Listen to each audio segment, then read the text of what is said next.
Mais Maître Boulou, je me tourne tout de suite vers vous. Dans quel état d'esprit se trouvent les parents d'Arthur Noyer? Je crois que le papa d'Arthur vous a bien résumé dans votre précédent reportage que j'ai écouté tout à l'heure. Il y a une certaine appréhension, dire le contraire serait vous mentir, mais ils sont particulièrement déterminés et lorsque Nordal Lelandais va rentrer dans la salle d'audience, ce ne sont pas les parties civiles qui vont baisser les yeux, croyez-moi. Il dit d'ailleurs, il dit l'autre. Il ne dit pas son nom, il dit l'autre. Et il dit, j'espère que c'est lui qui appréhende ce procès plus que nous. Oui, je crois que c'est plutôt lui qui va l'appréhender. Il n'a jamais rencontré la famille d'Arthur, même pas lors de la reconstitution.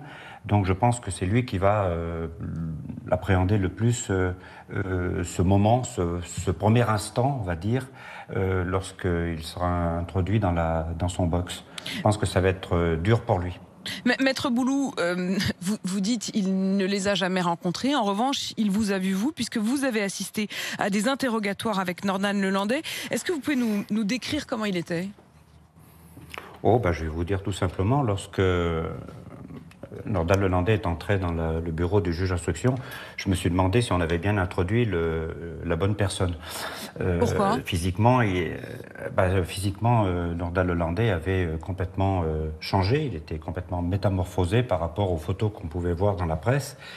C'est quelqu'un qui avait pris un peu du poids, barbu, des cheveux, enfin propre sur lui, comme on dit.